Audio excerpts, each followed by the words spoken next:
गाली के वीडियोस बना रहे हैं, लोग लाइक कर रहे हैं। मतलब वो बच्चा अभिनव अरोड़ा, वो आपको कम से कम गाली देना तो नहीं सिखा रहा है, उसको ट्रोल कर रहे हैं, उसको गाली दे रहे हैं, और जो गाली दे रहा है उसको अप्रिशिएट कर रहे हैं। वाह रे देश। अगर ये जो पैसा जिनके पास नहीं है, अगर ये पैसे वालों का दर्द देख ले और जान जाए, इसमें से आधा तो छोड़ ही दे आज, ये जाने तो भैया, तो पैसा मिलकर इससे ज्यादा दुर्गति है, क्योंकि सुख दुख के साथ चलेगा। और आज का युवाओं में एक बहुत बड़ी समस्या है, बड़ा सारे मंचों पे पूछते हैं, हस्त मैथुन हस्त मैथुन हस्त मैथुन, दिन भर कसम खा रहे हैं, दिन भर अब नहीं करेंगे। गिल्ट पैदा हो रही है ना, ये सब फालतू का नशा है कि हमको सब प्रणाम करें, हमको सब अच्छा बोलें। काहे बोले, क्यों बोले? आपका बेटा नेता नहीं सेवक, ये सब ड्रामेबाजी भारत में ही होती है। देश में ऐसे बहुत सारे लोग अच्छे पदों पे विद्यमान हैं कि अगर उनके पिता उनके सर से हाथ हटा लें तो रील भी नहीं बना पाए। मर्सिडीज खरीद लो, 4 लोग वाह वाह कर लिए, जल भी गए, परेशान भी हुए, लेकिन फिर लाख रुपया मेंटेनेंस पर महीना हमारी ही खून पिएगी। इंडिया वर्ल्ड कप हारी, रोहित शर्मा बहुत गाली सुने। इंडिया वर्ल्ड कप जीती, रोहित शर्मा भगवान हो गए। इसीलिए अमीर और गरीब, अमीर जो है ना कभी भी गरीबों के साथ नहीं रहते। कॉल बेल बजाई और गुस्से में एकदम मैंने दरवाजा खोला, बोले मैं बहुत कुत्ता आदमी हूं। मैंने कहा भैया ब्रीड कौन सी है? यही है जिहाद शब्द, साधना। हारे तो देवत्व, जीते तो जन्नत। अब इस युद्ध शब्द को कोई कहे कि गीता में बार बार युद्ध करने के लिए कहा जा रहा है, साधना क्या है? तपस्या, एक युद्ध खुद के विरुद्ध। क्यों भाग रहे हैं लोग? अपने से लड़ना बहुत मुश्किल है, दूसरे से लड़ना बहुत आसान है, खुद से लड़ना बहुत मुश्किल है। खुद की कमी देखना, अपनी बदबू और अपनी कमी दिखाई नहीं पड़ती कभी कभी।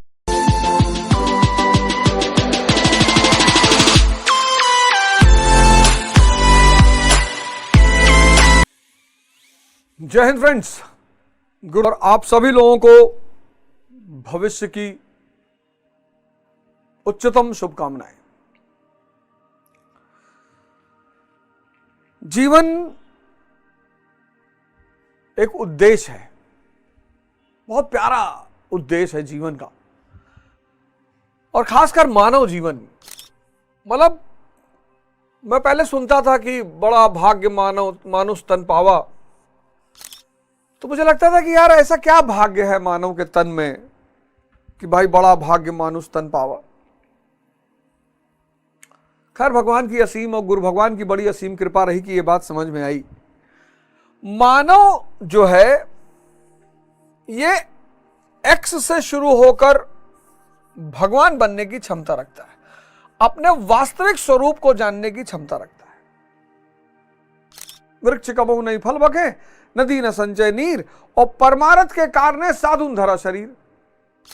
मतलब हर व्यक्ति का जो जीवन का मूल उद्देश्य है वो है अपने स्वरूप को पाना, वास्तविक स्वरूप। जैसे अब अवध ओझा, ये तो समाज द्वारा दिया गया स्वरूप है,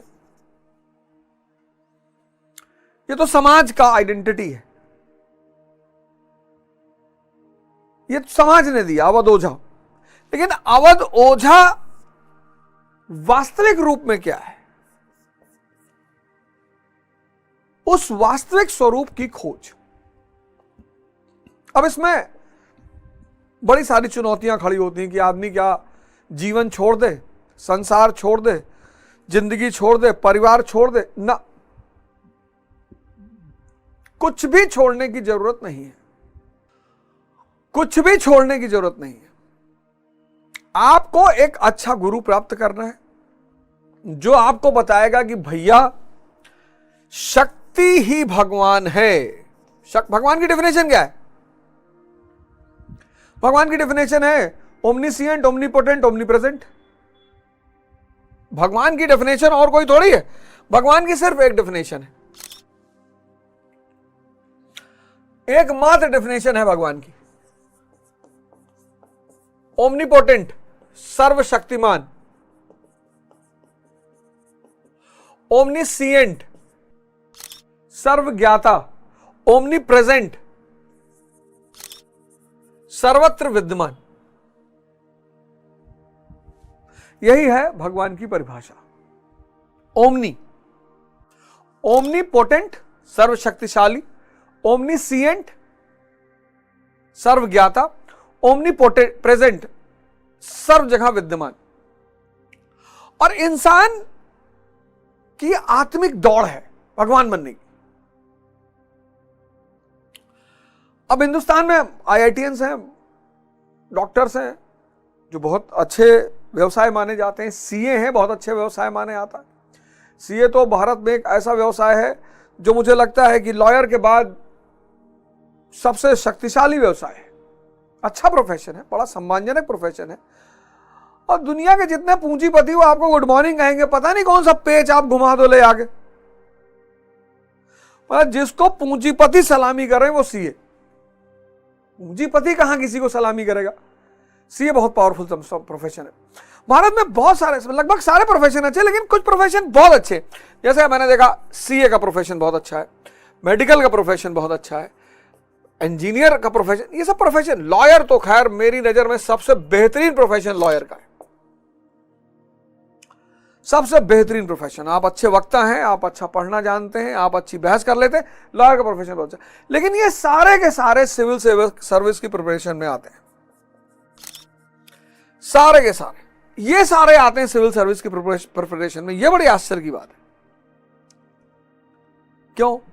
छोटा मोटा भगवान बन जाएंगे, कोई हुजूर कहने लगेगा, कोई साहब कहने लगेगा, वही विधायक, वही मंत्री। यहां सेवा के भाव से कोई कुछ नहीं कर रहा है, कहता है सब कि सेवा कर रही है।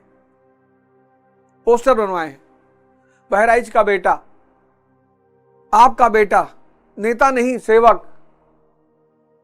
ये सब ड्रामेबाजी भारत में ही होती है। शक्ति किसकी? मन की और शरीर की। अब सवाल यह उठा कि जीवन में सबसे पहले जब आप गुरु के पास जाते हो, पिछले अध्याय में हमने क्या पढ़ा? हम सब शूद्र हैं। शूद्र मतलब अल्पज्ञ, अल्पज्ञानी, अल्पज्ञ। हम सब जन्म से शूद्र पैदा होते हैं, क्योंकि बुद्धि तो होती है पर बुद्धि में रोशनी नहीं होती, और बुद्धि में जो रोशनी है उस रोशनी का नाम है विवेक। यह बहुत बड़ी चीज है। आज का समाज, आज का युवा, आज का बच्चा इस पर ध्यान ही नहीं दे रहा है। यह सबसे बड़ी शक्ति है। शिक्षा सबसे बड़ी शक्ति नहीं है ना, शिक्षा सबसे बड़ी शक्ति नहीं है, विवेक सबसे बड़ी शक्ति है। यह बुद्धि में एक रोशनी है, बुद्धि में एक बल्ब है, उसका नाम है विवेक। और जब यह जन्म ले लेता है विवेक, मैंने आपको बताया कैसे जन्म ले। सेवा करो, सेवा करोगे तभी तो कहावत बनी, सेवा करे तो मेवा मिले। सेवा करोगे, अहम कम होगा, मैं कम होगा, मैं जैसे जैसे कम होगा विवेक वैसे वैसे बढ़ेगा। ये सूत्र बहुत कम लोगों को पता है। यह सूत्र बहुत कम लोगों को पता है कि मैं को कैसे पैदा करना है। आप देखो सिखों को, हालांकि वो नहीं जानते कि इसका परिणाम क्या है, लेकिन अपने मैं पर प्रहार करते हैं। वो सेवा पे बहुत ध्यान देते हैं। क्रिश्चियनिटी स्कूल खोलती है, अस्पताल, हालांकि अपने अपने उद्देश्य हैं सबके, लेकिन मैं को कम करके ही विवेक को पैदा किया जा सकता है। इसीलिए किसी स्कूल में, किसी विद्यालय में, किसी कॉलेज में, किसी यूनिवर्सिटी में विवेक का कोर्स नहीं चलाया जाता, विजडम का कोर्स नहीं चलाया जाता, इसका कोर्स किसी स्कूल में नहीं चलाया जाता। आज के बच्चे स्मार्ट बहुत है, तेज बहुत है, आज का युवा स्मार्ट बहुत है, तेज बहुत है, पर विवेकहीनता है। बहुसंख्यक ऐसा ऐसा काम कर रहे हैं, गाली के वीडियोस बना रहे हैं, लोग लाइक कर रहे हैं। मतलब वो बच्चा अभिनव अरोड़ा, वो आपको कम से कम गाली देना तो नहीं सिखा रहा है, उसको ट्रोल कर रहे हैं, उसको गाली दे रहे हैं, और जो गाली दे रहा है उसको अप्रिशिएट कर रहे हैं। वाह रे देश, वाह रे मुल्क। कोई भी मुल्क महान तब बनता है जब उसके मुल्क में बहुसंख्यक लोगों के पास विवेक पैदा हो जाए। तो सेवा पहला काम। जब मौका मिले मंदिर चले जाओ बगल के, मस्जिद चले जाओ बगल के, गुरुद्वारा चले जाओ बगल के, पोछा लगा दो। ठीक है, डीजीपी के लड़के हो कोई बात नहीं, पोछा लगा दो, झाड़ू लगा दो, सेवा। सेवा से विवेक पैदा होगा, विवेक से क्या पैदा होगा? समझ पैदा हो जाएगी। अब ये समझ फिल्टर का काम करेगी, क्या उचित क्या अनुचित। अब उचित अनुचित जान गए तो शक्ति पैदा हो जाएगी। सुबह नींद खुली 6 बजे, तुरंत कूद के तैयार हो जाओगे और सोचोगे लाओ यार 5 किलोमीटर वॉक कर ले, लाओ 100 अंदर बैठक मार ले। समझ करवाएगी ना।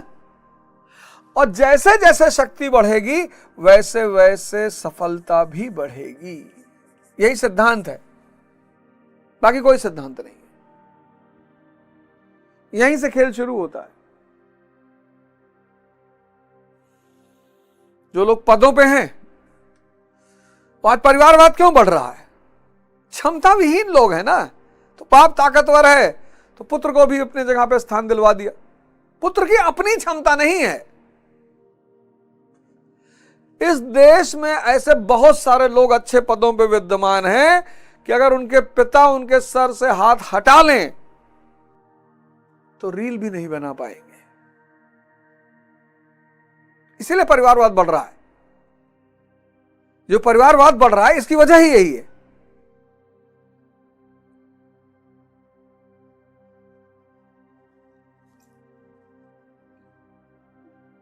सेवा से, इसलिए मैंने विवेक नहीं लिखा, विवेक हिडन है।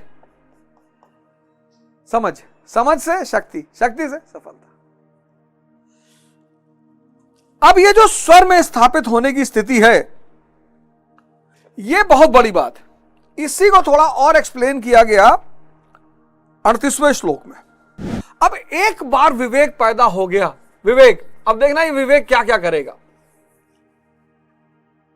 स्वर में विचरने की क्षमता पैदा हो गई, ध्यानस्थ स्थिति पैदा हो गई, विवेक पैदा हो गया, विवेक बढ़ रहा है।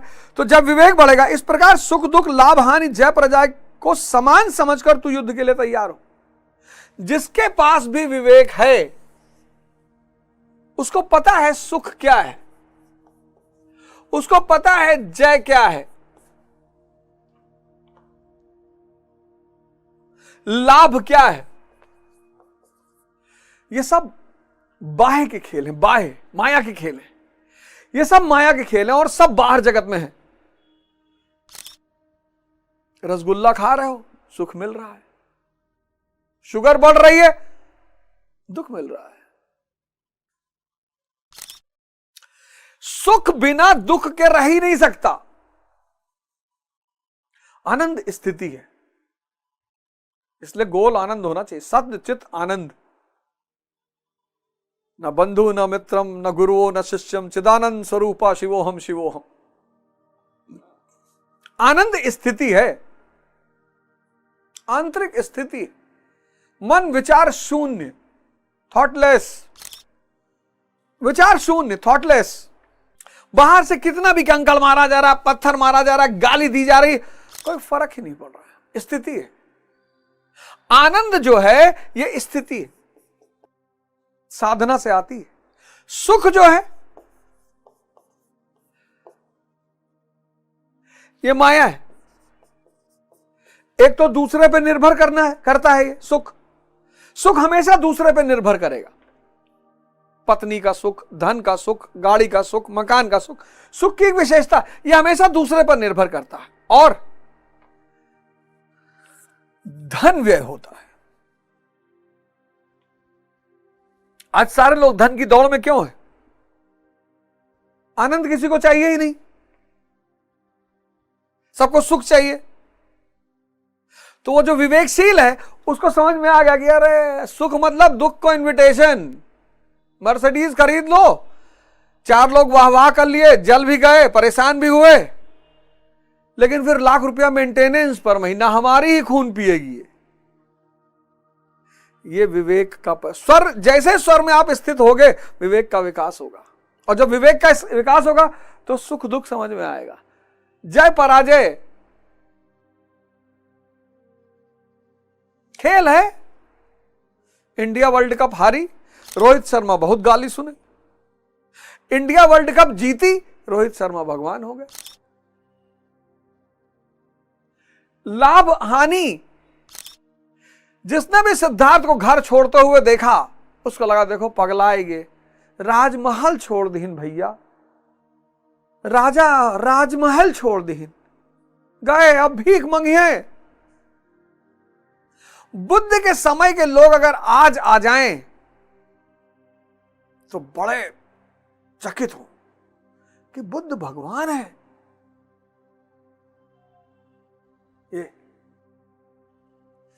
ये जो स्वर में विचरण करने की क्षमता आ जाती है, ये विवेक को स्ट्रांग करती है। विवेक आता तो सेवा से है, लेकिन इसको स्ट्रांग कौन करता है? स्वर में विचरण करने की क्षमता। आपका जो साक्षित्व है, साक्षित्व एक समय में एक ही चीज देखेगा, या तो विचार देखेगा या सांस देखेगा। आप करके देखो, बैठे हो तो आंख बंद करो और सांस देखो, विचार बंद। और अगर विचार देख रहा है तो सांस नहीं दिखाई पड़ेगी, सांस दिखाई पड़ेगी तो विचार नहीं दिखाई पड़ेगा। अरे बहुत प्यारा खेल है। तो ऐसा जो व्यक्ति है जिसको स्वर में विचरण करने की क्षमता आ गई, वो सुख दुख लाभ हानि जय पराजय को समान समझकर युद्ध के लिए तैयार हो जाता है। युद्ध करने से तू पाप को प्राप्त नहीं होगा। पाप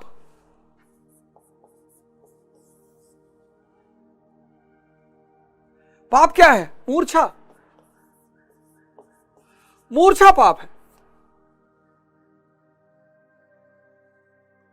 काम क्रोध लोभ मोह। काम, क्रोध, लोभ, मोह।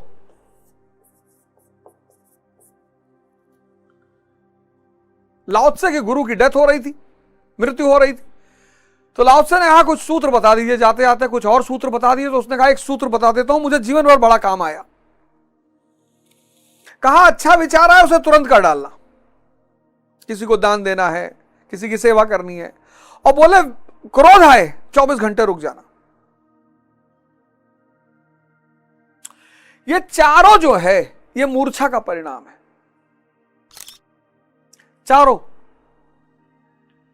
और मूर्छा तोड़ी कैसे जाती है? ध्यान से। काम क्रोध लोभ मोह, ये चारों मूर्छा का परिणाम है।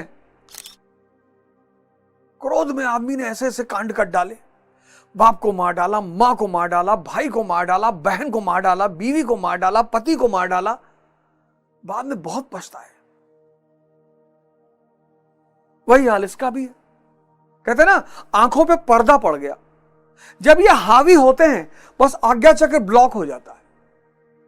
आज का युवाओं में एक बहुत बड़ी समस्या है, बड़ा सारे मंचों पे पूछते हैं हस्त मैथुन, हस्त मैथुन, हस्त मैथुन। दिन भर कसम खा रहे हैं, दिन भर अब नहीं करेंगे। गिल्ट पैदा हो रही है ना, उस पर एक सेशन लूंगा मैं। बहुत कसम खा रहे हैं फिर कर ले रहे हैं। क्यों? क्योंकि जैसे ही वो प्रवृत्ति उठती है वैसे आंख पर पर्दा पड़ जाता है। हजारों हजार युवा इस देश में आज की डेट में परेशान है। अकेले रूम में बैठ के पढ़ना, डिप्रेशन, बोला इतनी समस्याओं से वो चारों तरफ से घिरा हुआ है। पाप। तो लोग कहते हैं ना भगवान बहुत दयालु है। आज समझ लो दयालु क्यों है? वो जानता है कि तुमने ये जो कुछ किया है ये मूर्छा में किया है। आज दयालु का सिद्धांत समझ लो कि भगवान बहुत दयालु है। वो जानता है तुम पापी हो नहीं, तुम मूर्छित हो। तो जैसे ही तुम ध्यान से मूर्छा को तोड़ते हो वो तुम्हें क्षमा कर देता है। लेकिन होश में आने के बाद, चीजों को समझने के बाद, जैसे बहुत सारे संत महात्मा पकड़े गए, प्रेम में पकड़े गए, स्त्री के साथ संबंध में पकड़े गए, तो वो कोई गलत बात नहीं थी, वो तो मानवीय प्रवृत्ति है। गेरुआ पहनने का मतलब यह है कि आपने मूर्छा तोड़ दी, आप इससे बाहर चले गए। जब आप इससे बाहर चले गए, ध्यानस्थ हो गए, मूल स्वरूप में आ गए और चेतना को इन चीजों की जरूरत नहीं है, और उसके बाद आपने यह काम कर दिया, इसलिए आपको समाज के तिरस्कार का सामना करना पड़ता है। आपसे आशा नहीं है, संसारी से है। जो मूर्छा में है उससे है, जो मूर्छा से बाहर निकल गया। तुमको पता है ना सब ड्रामा चल रहा है।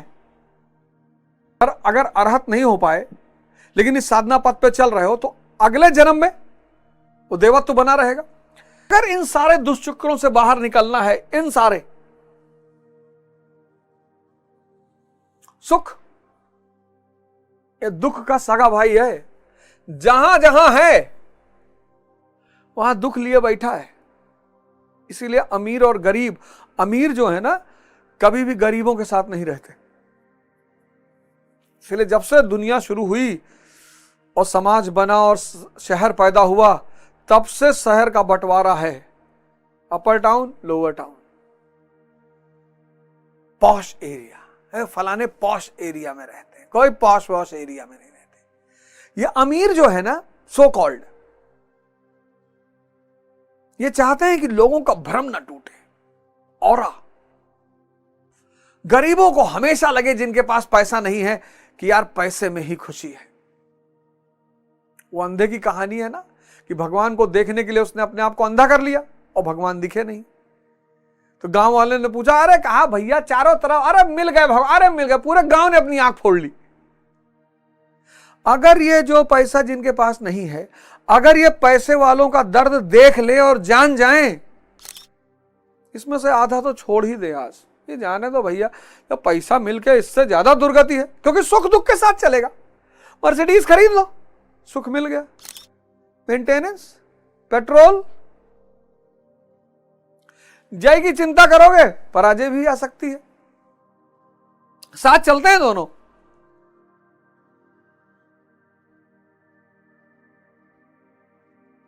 लाभ की चिंता करोगे, हानि आ सकता है, क्योंकि साथ चल रहे हैं ना, कुछ भी हो सकता है।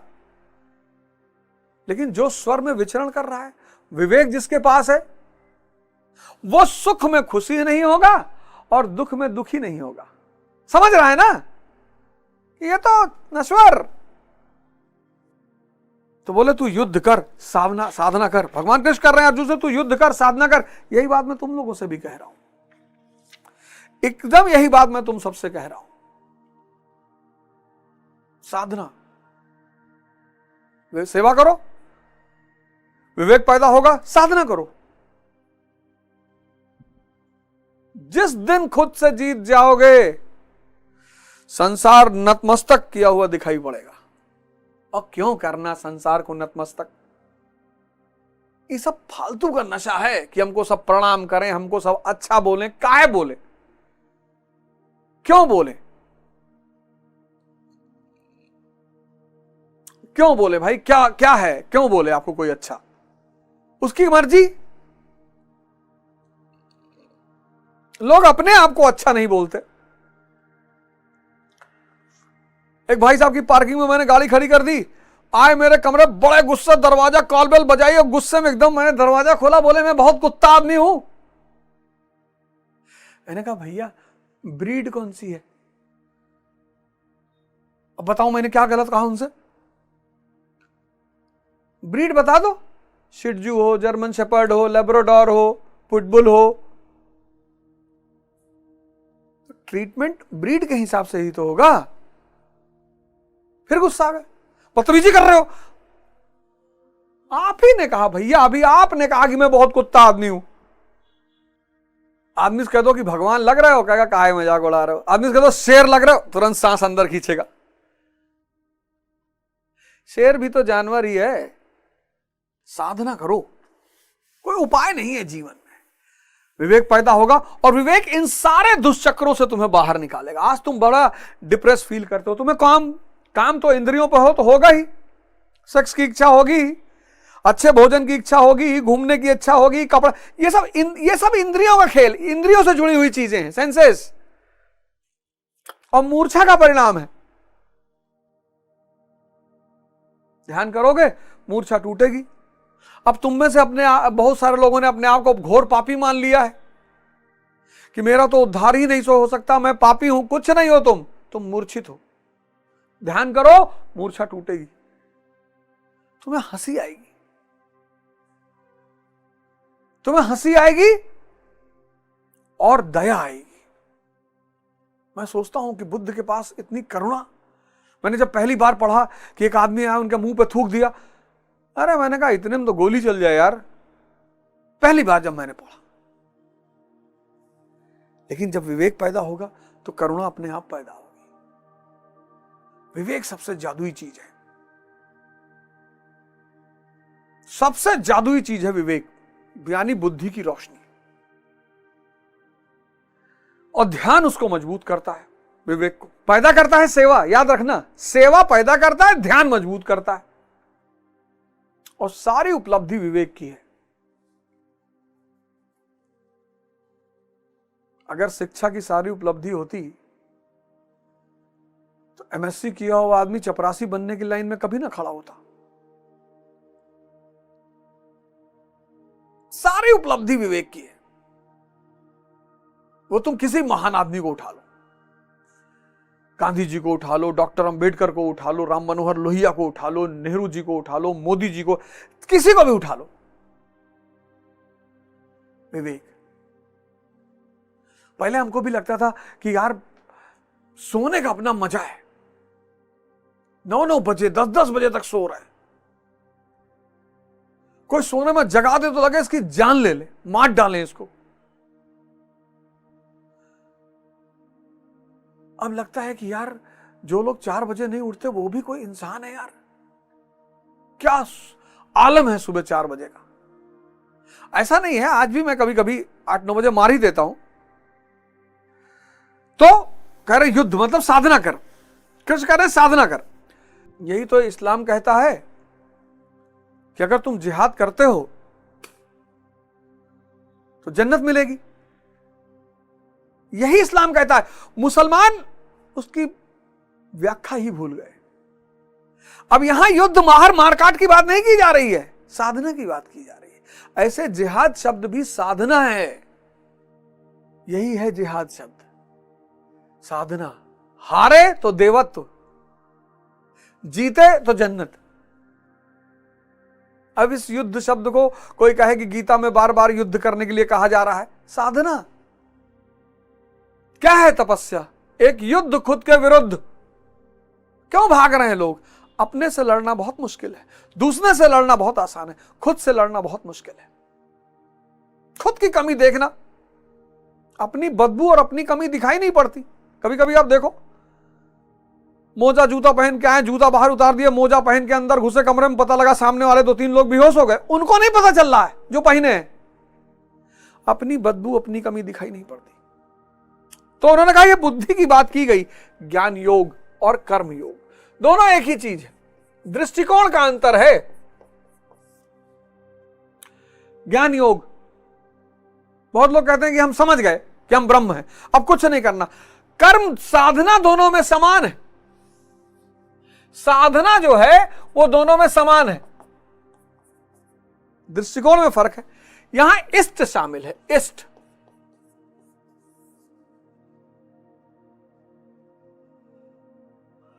महाराज अड़गड़ानंद, उनका स्वरूप का स्मरण करते रहो। उनकी जितनी पॉजिटिव वाइब्रेशन है वो दिन भर आपको घेरे रहेगी। यही बात मुसलमानों ने पकड़ ली। ला इलाहा इल्लल्लाह मुहम्मदुर रसूलुल्लाह। वो सोचते हैं ये वाक्य पढ़ने से उनको जन्नत मिल जाएगा। बिल्कुल नहीं। ला इलाहा इल्लल्लाह मुहम्मदुर रसूलुल्लाह। मोहम्मद का मतलब ब्लेस्ड वन, जो जाग गया है। वाइब्रेशन का खेल है सारी दुनिया। अब महाराज अड़गड़ानंद हैं, ऐसे बहुत सारे लोग भारत में हैं जो जागृत हो चुके हैं। जो जागृत हो चुके हैं, जब आप उनको याद करते हो तो उनकी ऊर्जा आपकी ऊर्जा से जुड़ जाती है। आप कहते हो ना, पता नहीं कहां से हिम्मत आ गई, सुबह उठ रहे हैं, पता नहीं कहां से हिम्मत आ गई, 10 घंटा पढ़ रहे हैं। वो जो तुम स्मरण कर रहे हो जागृत आदमी का, वहां से शक्ति आ रही है। तो जिन्होंने इष्ट को सामने रख लिया है, मतलब उनकी छोटी सी कश्ती है, उन्होंने उस कश्ती को एक बड़ी सबमरीन से बांध दिया है। महाराज अड़गड़ानंद क्रूज है, क्रूज, एक बहुत बड़ा जहाज, और उनसे अवध ओझा की कश्ती अटैच हो गई है। ये कर्म योग है। कृष्ण और अर्जुन, कृष्ण है इष्ट और अर्जुन है साधक। तो जहां भी ये कमजोर पड़ेगा यहां से ऊर्जा ले लेगा। इसीलिए भारत में गुरु को भगवान से पहले दर्जा दिया गया। गुरु गोविंद दो खड़े काके लागू पाए। ये सबसे सरल रास्ता है। हर कश्ती को किसी बड़े जहाज से जुड़ जाना चाहिए, फिर वो डूबेगी नहीं। उल्टेगी पलटेगी गिरेगी ये होगी, डूबेगी नहीं, क्योंकि वो बड़ा जहाज जहां जा रहा है उसको अपने साथ मंजिल तक ले जाएगा। ध्यान मूलम गुरुर मूर्तिम, गुरु का स्मरण। भगवान को आप जानते नहीं, आप जानते गुरु को हैं। अब भगवान को आप जानते नहीं, ईश्वर, इससे आप अनजान हैं। आप जानते गुरु को हैं और आप इनका स्मरण क्यों कर रहे हैं? आप इनका स्मरण करिए और धीरे धीरे आप भी जागना शुरू करेंगे। और एक दिन जागते जागते जागते जागते आप यहां पहुंच जाएंगे। बुद्ध ने अपने शिष्यों से कहा कि ध्यान की अंतिम अवस्था में अगर मैं भी तुमको कहीं मिल जाऊं ध्यान में, तो मेरे ऊपर भी तलवार चला देना। स्वामी रामकृष्ण परमहंस के साथ क्या हुआ? मां काली के भक्त, और अंतिम अवस्था में काली जी आके स्टक कर जाए, वो काली जी से बाहर ही ना निकल पाए। तो तोतापुरी महाराज मिले, कहे तू काली से बाहर निकल, छोड़ मां काली को, अब कब तक मां को पकड़े बैठा रहेगा, बाहर निकल। कहे महाराज छोड़ ही नहीं पा रहा हूं। अरे बोले, अच्छा बोले बैठ, आज ध्यान कर मेरे सामने। और जैसे मां काली आएगी मैं यहां चीरा लगा दूंगा। और जैसे परमहंस महाराज ध्यान करने के लिए बैठे और ध्यानस्थ अवस्था में आने लगे, तोतापुरी ने यहां धर के एक चीरा लगा दिया शीशे से। और उसी दिन परमहंस अंतिम सोपान पे पहुंच गए। इसीलिए बहुत सारे संतों ने इस देश में मूर्ति पूजा का विरोध किया, क्योंकि आदमी अंतिम स्टेज में मूर्ति में फंस जाता है। मेरे शंकर जी, मेरे राम जी, सब माध्यम साधन, लेकिन माध्यम सब बहुत सुंदर है, उनका विरोध करने की कोई जरूरत नहीं, ऐसा मैं सोचता हूं। कर ज्ञान योग क्या है? यहां आप इष्ट को साथ नहीं रखते, अपनी बुद्धि का और विवेक का सहारा लेते हैं। यहां खतरा ज्यादा है, यहां खतरा कम है। यहां खतरा ज्यादा है, यहां खतरा कम है। तो किसी ना किसी जागृत इंसान को अपना गुरु बनाइए, साधना शुरू करिए। अब आगे 40वां श्लोक। 40वां श्लोक, अब दुनियावी कर्म और आध्यात्मिक कर्म में क्या अंतर है? संसारी कर्म और आध्यात्मिक कर्म में क्या अंतर है? यहां अगर आप आईएएस की परीक्षा दे रहे हैं, प्री, मेंस, इंटरव्यू,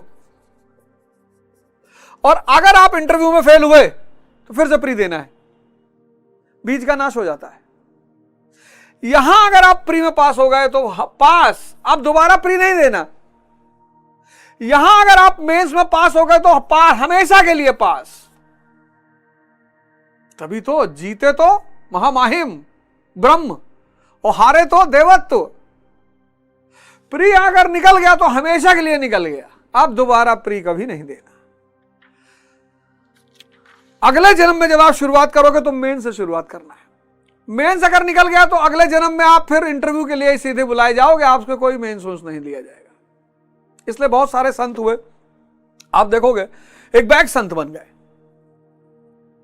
विवेकानंद पूर्व जन्म की पूंजी थी, आरंभ का बीज का नाश नहीं होता है, सीमित फल रूप दोष नहीं है। इसलिए इस निष्काम कर्म का, इस कर्म से संपादित धर्म का थोड़ा भी साधन जन्म मृत्यु रूपी महान भय से उद्धार कर देता है। धर्म परिवर्तित नहीं होता, आप इस कर्म को समझो, इस पर 2 कदम चल भर दें, बीज भर डाल दें तो अर्जुन बीज का नाश नहीं होता। प्रकृति में कोई क्षमता नहीं, ऐसा कोई अस्त्र नहीं कि उस सत्य को मिटा दे। प्रकृति केवल आवरण डाल सकती है, कुछ देर कर सकती है, किंतु साधन के आरंभ को मिटा नहीं सकती। पुणे में एक आश्रम है सर श्री, अभी मैं उनके रिप्रेजेंटेटिवों से मिला। सर श्री आईआईटीएन रहे हैं, अब सन्यासी अरहत हो गए, आश्रम चला रहे हैं पुणे में। बड़ा लोगों का गुड थॉट्स।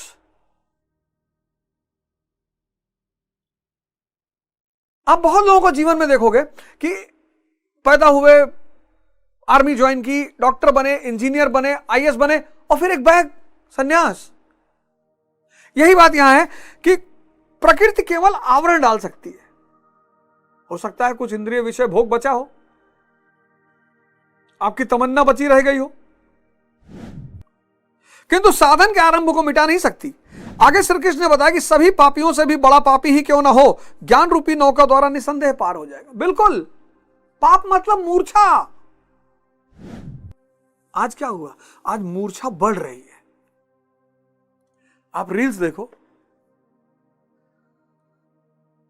आपको इतना नंगापन दिखाई पड़ेगा, आपको लगा ये क्या हो रहा है यार, मूर्छा बढ़ रही है, विवेक खत्म। तो जैसे चाहे जितना बड़ा पापी हो वो मूर्छित है। मूर्छा टूटी, ऐसा नहीं कि अंगुलीमाल मूर्छा टूट गई, बुद्ध ने उसकी मूर्छा तोड़ दी। और मैं यही चाहता हूं कि आपकी मूर्छा टूटे।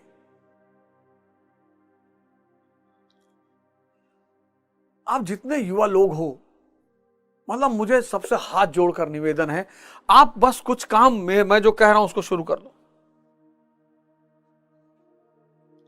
सेवा।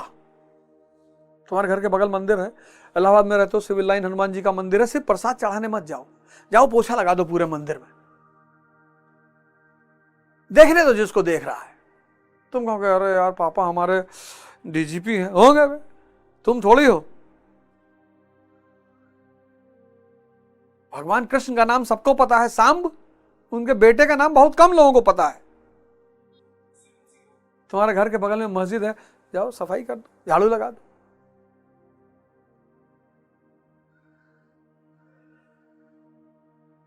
गुरुद्वारा है, कोई बुजुर्ग बैठा है, पैर ही दबा दो उसका।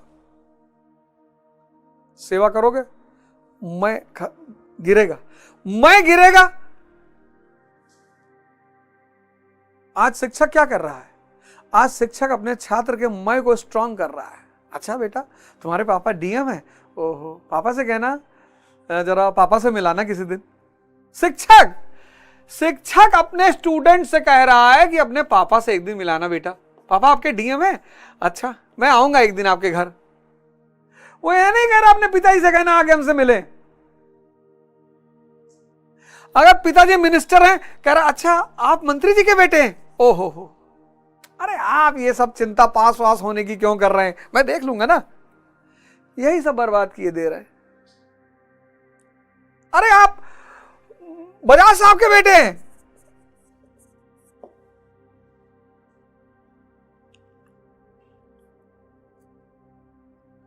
मैं तो इसका भुक्तभोगी रहा हूं। हमारी 2-3 टीचरें थे मतलब एक महिला भी थी उसमें, तो क्लास में जितने बाहुबली के बच्चे थे उनको बड़ा सम्मान करती थी। अरे you have not done your homework, doesn't matters, हम ना किए तो 4 झापड़ मार दी हमको खींच।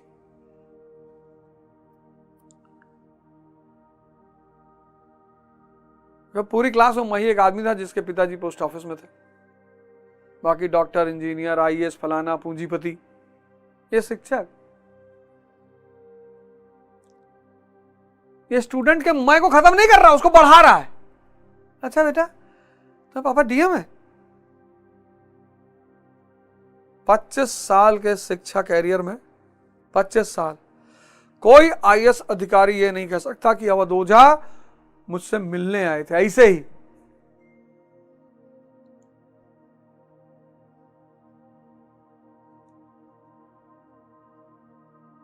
मेरे पास काम लेकर आए थे, एकाध अपवाद हैं, पर वो मेरा भी काम नहीं था।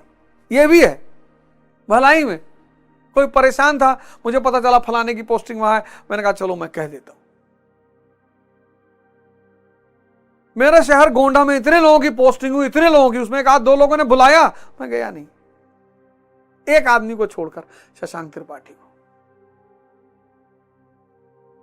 खैर वो तो अलग तरह का अधिकारी है, 5वीं रैंक आईएएस में, और विवेकशील आदमी, सब अच्छे हैं, ऐसा नहीं है। पर मैं ये कह रहा हूं कि शिक्षक आज अपने स्टूडेंट के ईगो को एलिवेट करता है। अरे हम तुमको आधा घंटा ज्यादा पढ़ा देंगे, पापा से मिलाओ किसी दिन,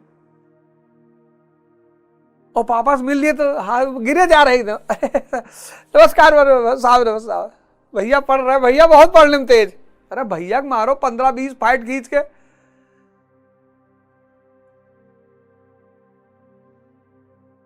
राजा महाराजा के बेटे आश्रम जाते थे, मार के गुरु लिटा देता था एकदम, भाई ना मार मारेंगे। मगध के राजा के बेटे, मगध के राजा मार के, डंडा भी है, लिटा देंगे मगध के राजा के बेटे।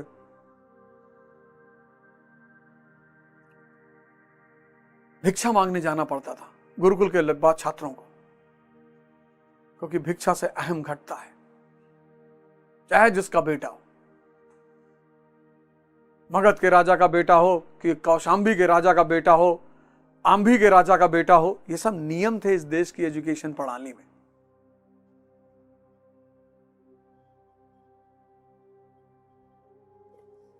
हैं? तो कितना भी बड़ा पापी हो, आप ये चिंता मत करो, आप पापी हो ही नहीं, आप मूर्छित हो, ध्यान मूर्छा को तोड़ देगा, मूर्छा को तोड़ देगा, आप इन चीजों से बाहर निकलना शुरू हो जाओगे। तो वही सूत्र जो मैंने आज के उसमें दिया, आज का सूत्र मैंने क्या कहा, सेवा करो मेवा मिलेगा। मेवा क्या है? विवेक। विवेक से क्या होगा? समझ बढ़ेगी, समझ बढ़ेगी, उचित अनुचित का सिद्धांत जीवन में आ जाएगा, शक्ति बढ़ने लगेगी। अब तुमसे कोई कहेगा आओ चलो चिल कराएं, यार तुमने कहा जाओ यार चिल करो, हम बस सोने जा रहे हैं, 4 घंटा सोएंगे, ये भी मत कहो 4 घंटा पढ़ने जा रहे हैं। समझ बढ़ेगी तो उचित अनुचित कि चलो सीपी घूमाते हैं, क्यों? ऐसे ही क्यों जा रहे हो? 4 घंटे कोर्स की किताब नहीं पढ़ रहे हो, ऑटोबायोग्राफी पढ़ डालो, रामायण पढ़ डालो, कुरान पढ़ डालो, 4 घंटे जिम में चले आओ, 15 सूर्य नमस्कार कर डालो। दिन भर या तो आर्थिक शक्ति पे काम कर लो, या मानसिक, या शारीरिक, या आध्यात्मिक, चारों में से किसी शक्ति पे लगाना है। दिन भर शारीरिक, गए बैडमिंटन खेल लिए, 10 राउंड खेल लिए, 10 गेम, अकेले बास्केटबॉल ले आए खेलना है, 24 घंटे 4 शक्ति में दिन भर। यह समझ जैसे पैदा हुई तो आर्थिक शक्ति, इकोनॉमिक पावर, मानसिक शक्ति, मेंटल पावर, शारीरिक शक्ति, आध्यात्मिक शक्ति,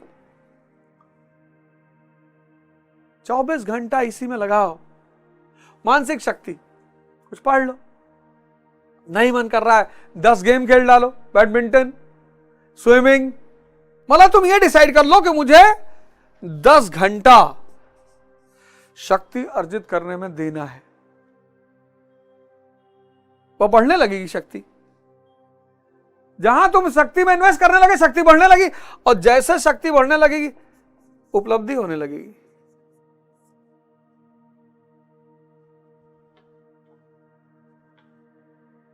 आओ सब ध्यान के रास्ते पर। मैं सोच रहा हूं एक महाराज से परमिशन ले लूं, अभी तो मैंने अनुमति नहीं ली है, पर मैं सोच रहा हूं कि एक महाराज से अनुमति ले लूं, महाराज जड़गानंद महाराज से, और फिर एक बढ़िया प्रोग्राम किया जाए सक्तेशगढ़ में, 2-4 हजार लड़के आए और मैं भी रहूं, और फिर एक, अभी महाराज शरीर में विद्यमान है, बड़ा भाग्य है, बड़ी अनुकंपा है हम सबकी, तो मैं महाराज से जा रहा हूं, इस बार उनसे मैं अनुमति लेने का प्रयास करूंगा। हालांकि उनसे अनुमति लेना बड़ा चुनौतीपूर्ण काम है, कब किसको मार के भगा दें वो ठीक नहीं रहता। मैं तो 4-5 मीटर की दूरी पे रहता हूँ, दीपक बाबा, आशीष बाबा, तानसेन बाबा सब लोग रहते हैं, लेकिन फिर भी मैं 4-5 मीटर के, सब कहते हैं कि अरे बगल आ रहा है, मैं कहा महाराज जी नहीं ठीक है। ऑरा इतना बड़ा है उनका, इतना जबरदस्त ऑरा है। सनेही बाबा हैं, और हमारे वो